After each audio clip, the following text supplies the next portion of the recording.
Hello students, let I explain you today the fundamental unit of life.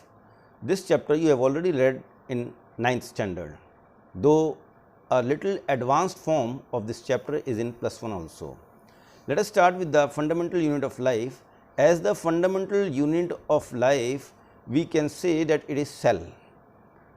As brick is the fundamental unit of a building or of a house, same is the cell is the fundamental unit of life. Why fundamental? Why do we say that is the structural and functional unit of life? See, firstly I would like to say that cell means in, in, a little room, a little compartment, and firstly it was discovered by Robert Hooke in 1665. So, Robert Hooke in 1665 discovered cell, and he discovered it in a cork cell, and cork is the dead part of a tree, while the living form of the cell, it was described by Anton von Leeuwenhoek. Anton von Leeuwenhoek beside this also discovered a little advanced form of the microscope.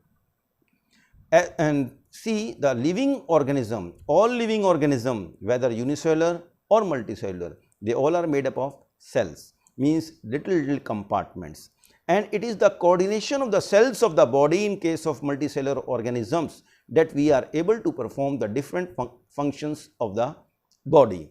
But when we talk about the unicellular organisms, in case of unicellular organism, single cell can perform the process of, or you can say all or the whole process of the body through diffusion. So you can say respiration, you can say about breathing activities, digestion activities, intake of food, excretion, etc. all can be performed by a single cell. But there are certain organelles which are present in the cell, which performs all different functions of the body. When we say unicellular and multicellular organism, unicellular means single celled organism. You might have heard about the amoeba, paramecium, then you can say Euglena is there. Euglena के बारे में आज छोटी सी एक specificity बताता हूँ आपको.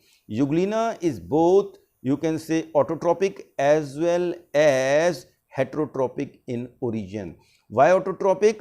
Because in the presence of sunlight it can perform the process of photosynthesis, while we say that it is heterotropic also when there is no sunlight or in the absence of sunlight, it just behave like animal and take its own food through the body surface. And these are, you can say, unicellular organisms. तो unicellular organism मैंने बोला कि body जो बनी हुई होती है केवल single cell से, and the whole cell it is in direct contact with the environment, and the organelles present in the cell, they perform the function of the body. Now next is, we can say, multicellular organism.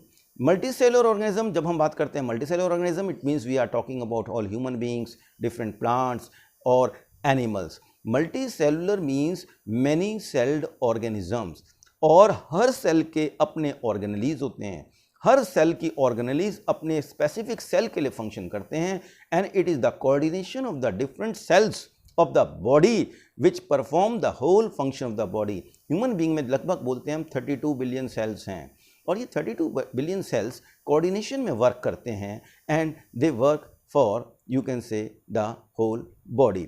अगर हम diagram को देखें, यहाँ पर जो दिखा रखा है मैंने आपको, देखो कि इसमें ओवम सेल भी दिखा रखा है, स्पर्म सेल भी दिखा रखा है, आपका आरबीसी भी दिखा रखा है, नर्व सेल भी दिखा रखा है, बोन सेल भी दिखा रखा है. सी, ये जो हैं आपके सब सेल ही हैं, और स्मॉलेस्ट सेल हम ये कह सकते हैं, एक हमिंग बर्ड का जो एग है वैसे स्मॉलेस्ट होता है वो, और ऑस्ट्रिच का एग जो है वो आपका एक सिंगल सेल और लार्जेस्ट सेल भी हम बोल सकते हैं. दो लॉन्गेस्ट सेल की बात करते हैं तो it is the nerve cell of the human body, जो कि बहुत ही लेंदी होता है. व्हेन नाउ, अब हम अगर बात करते हैं सेल स्ट्रक्चर, कि सेल का स्ट्रक्चर बना किस चीज़ से है. सी, सेल का जो स्ट्रक्चर है, it is made up of cell organelles. There are various organelles which are present in the cell, and these organelles, they perform their respective functions in the cell itself, and those respective functions, they coordinate and perform the whole function of the cell. आप देख सकते हैं ये diagram दिखा रखा है, इसमें different organelles हैं। आप देखेंगे माइटोकॉन्ड्रिया भी दिखाई दे रहा है आपको, इसमें एंडोप्लाज्मिक रेटिकुलम भी दिखाई दे रहा है, गोल्गी एपरेटस भी दिखाई दे रहा है, और राइबोसोम्स, पॉलीसोम्स, आपको सभी कुछ लगभग आपको दिखाई देता है। बीच में एक डेंस बॉडी दिखाई दे रही थी आपको, जो कि एक न्यूक्लियस के रूप में आपको दिखाई दे रही है। तो न्यूक्लियस जो है ये आपका यू कैन से कि वर्क करता है, it is the brain of the cell, it is you can the central part of the cell. एक छोटा सा मास है और लेकिन इनकॉन्स्पिक्यूअस नहीं, कॉन्स्पिक्यूअस मास है, बिल्कुल डेंस बॉडी दिखाई देती है। और कंट्रोल सेंटर भी सेल का न्यूक्लियस कहलाता है। हर सेल के अंदर there are specific you can say jelly like material that is the cytoplasm, और इसी साइटोप्लाज्म के अंदर सस्पेंडेड होती हैं डिफरेंट सेल ऑर्गेनेलीज। अगर पूरा स्ट्रक्चर देखें, हम थोड़ा सा सेल को देखें तो 2-3 पार्ट में हम डिस्क्राइब कर सकते हैं, ठीक है। 2-3 पार्ट में डिस्क्राइब कर सकते हैं, जैसे आपका प्लाज्मा मेम्ब्रेन है, न्यूक्लियस है, साइटोप्लाज्म है। न्यूक्लियस का जो एक्सटेंशंस हैं वो एक्सटेंशंस आपके न्यूक्लियर मेम्ब्रेन से जो निकलती हैं वो फॉर्म करती हैं एंडोप्लाज्मिक रेटिकुलम। और endoplasmic reticulum it is of 2 types, that is rough as well as smooth endoplasmic reticulum.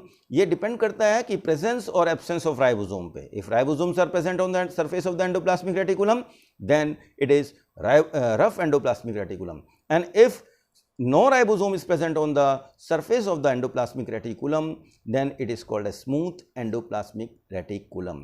Or endoplasmic reticulum is always aside to Golgi apparatus, or you can say Golgi apparatus is just aside to endoplasmic reticulum, because the materials which are transported from the endoplasmic reticulum for packaging they move towards the Golgi apparatus, वो Golgi apparatus की तरफ चलते हैं।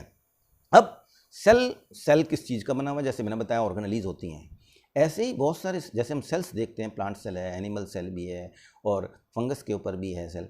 लेकिन cell actually में बना किस चीज़ से है? पहली बात तो ये बताते हैं कि कुछ ऑर्गेनिजम्स के ऊपर सेल वॉल होती है, कुछ ऑर्गेनिजम्स के ऊपर सेल वॉल नहीं होती है। जैसे प्लांट सेल है, प्लांट सेल जो है, प्लांट सेल के अंदर सेल वॉल है, and it is found in you can say आपका it is made up of cellulose. Plant cell के अंदर सेल वॉल की प्रेजेंस है, but in case of animal there is no cell wall present, ठीक है। और ये जो है स्ट्रक्चरल और सपोर्ट भी देती है, मैकेनिकल सपोर्ट भी देती है सेल वॉल, जो कि हर सेल को। Okay, now I am ending for this session and I will explain you about the different organelles of the cell in the next part. Please go through this and hope you are learning at home. You are doing, we have already completed 2 chapters with the starting of the 3rd chapter. और देखो ऐसा है कि अभी अप्रैल चल रहा है, मई अप्रैल sorry चलेगी, गॉन हो गया, नाउ इट्स मई, और अगर मई चल रहा है तो we do not want to complete the syllabus in the whole month of May only, ठीक है। मैं तरफ से कर भी दूँ बहुत तेज़ी से, लेकिन आपको फॉलोअप करना है स्लोली एंड लर्निंग करिए side by side if you are moving with A M. Thank you.